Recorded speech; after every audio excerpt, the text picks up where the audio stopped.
আমরা মনে করি যে 1971 সালের স্বাধীনতা যুদ্ধের মহান আদর্শ এবং 2024 সালের গণ অভ্যুত্থানের যে জন আকাঙ্ক্ষা, তার প্রতিফলন হিসেবে আমরা রাষ্ট্রের 5টি মূলনীতি সুপারিশ করছি। সেগুলি হচ্ছে সাম্য, মানবিক মর্যাদা, সামাজিক সুবিচার, বহুত্ববাদ এবং গণতন্ত্র।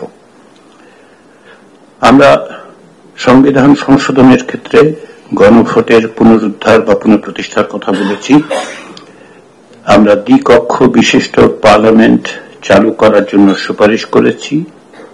এই দ্বিকক্ষ মিলে যাতে করে সকলের প্রতিনিধিত্ব থাকে, তার জন্য একই সঙ্গে সংখ্যাগরিষ্ঠতার ভিত্তিতে নিম্নকক্ষ কিন্তু সংখ্যানুপাতিক প্রতিনিধিত্বে উচ্চ কক্ষ তৈরি করার জন্য সুপারিশ করেছি। আমরা মনে করেছি যে গত 16 বছর যাবৎ বাংলাদেশ যে একনায়কতান্ত্রিক স্বৈরতন্ত্রের মোকাবেলা করেছে, তার একটা অন্য জিনিস হচ্ছে ক্ষমতার কোনো প্রাতিষ্ঠানিক ভারসাম্য ছিল না। সেই কারণে আমরা যাতে কোনো একক ব্যক্তির কাছে বা প্রতিষ্ঠানের কাছে রাষ্ট্র ক্ষমতা কেন্দ্রীভূত হতে না পারে, সেই জন্য রাষ্ট্রের 3টি অঙ্গ এবং নির্বাহী বিভাগের 2টি পদ অর্থাৎ প্রধানমন্ত্রী ও রাষ্ট্রপতির মধ্যে ক্ষমতার ভারসাম্য প্রতিষ্ঠার জন্য আমরা একটি চেক অ্যান্ড ব্যালেন্সের বিষয় হিসেবে জাতীয় সাংবিধানিক কাউন্সিল নামে একটি সাংবিধানিক সংস্থা প্রবর্তনের সুপারিশ করেছি।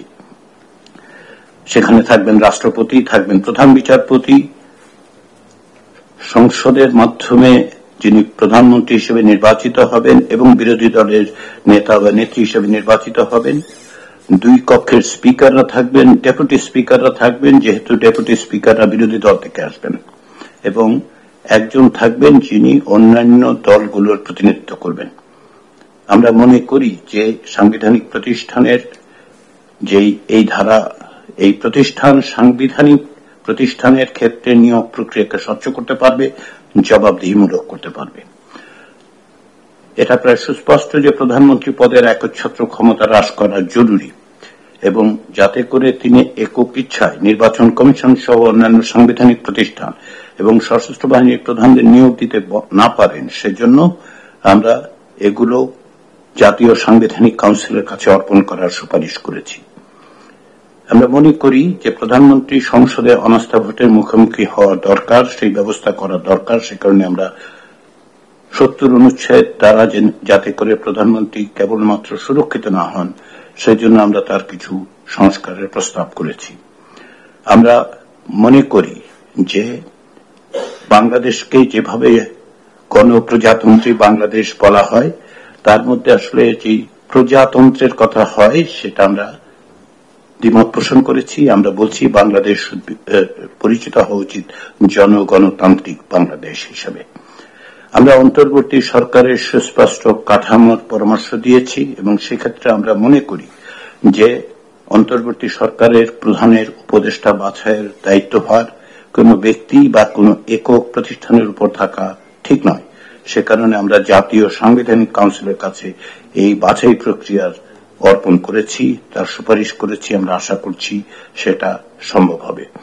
আমরা বিচার বিভাগের বিকেন্দ্রীকরণের জন্য সুপারিশ করেছি এই কারণে যে ন্যায় বিচার প্রতিষ্ঠিত করতে হলে এবং ন্যায় বিচার পাওয়ার অধিকারকে সুগম এবং যথাসাধ্য মানুষের দোরগোড়ায় পৌঁছে নিতে হলে কমিশন মনে করে যে বিকেন্দ্রীকরণ করা দরকার। আমরা সুপ্রিম কোর্টের একক চরিত্র অক্ষুণ্ণ রেখেই দেশের সকল বিভাগীয় শহরে হাইকোর্ট বিভাগের মর্যাদা এবং এখতিয়ার সম্পন্ন একটি স্থায়ী আসন প্রবর্তনের সুপারিশ করেছি।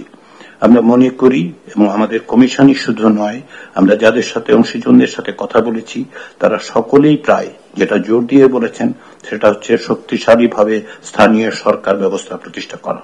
সেই জন্য আমরা স্থানীয় সরকার কমিশন গঠনের সুপারিশ করেছি। আমরা জেলা ও সিটি কর্পোরেশন পর্যায়ের সমন্বয় কাউন্সিল গঠনের প্রস্তাব করেছি। আমরা মৌলিক অধিকারের আওতা সম্প্রসারণের কথা বলেছি। শুধুমাত্র তাই নয়, আমরা সাংবিধানিকভাবে তার সুরক্ষা এবং তা যেন বলবৎযোগ্য হয় সেটা নিশ্চিত করার জন্য আমরা একটি সমন্বিত একক সনদের কথা বলেছি। আরেকটি গুরুত্বপূর্ণ বিষয় সেটা হচ্ছে রাষ্ট্রপতি নির্বাচনের যে পদ্ধতি তৈরি করা হয়েছে তাতে করে ব্যক্তির ইচ্ছা প্রতিফলিত হয় বলে আমরা আসলে এক ধরনের প্রেসিডেন্টের নির্বাচনের পদ্ধতিতে পরিবর্তন করার পরামর্শ দিয়েছি এক ধরনের নির্বাচক মণ্ডলীর মধ্য দিয়ে যেন প্রেসিডেন্ট নির্বাচিত হন, আমরা সেই সুপারিশ করেছি। এই সুপারিশগুলোর ভিত্তি হচ্ছে আমরা যে অসংখ্য মানুষের মতামত পেয়েছি।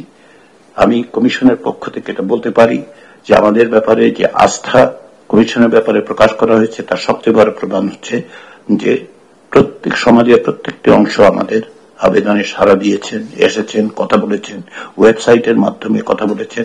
তাদের দোরগোড়ায় যখন আমরা আমাদের জরিপের জন্য গেছে তারা উত্তর দিয়েছেন, তাদের মতামত জানিয়েছেন। একটা ব্যাপক গণঅভ্যুত্থানের মধ্য দিয়ে যে স্বপ্ন, সেই স্বপ্নের ধারাবাহিকতাই আসলে কমিশনের পক্ষ থেকে আমরা এই প্রস্তাবগুলো সুপারিশগুলো রাখছি।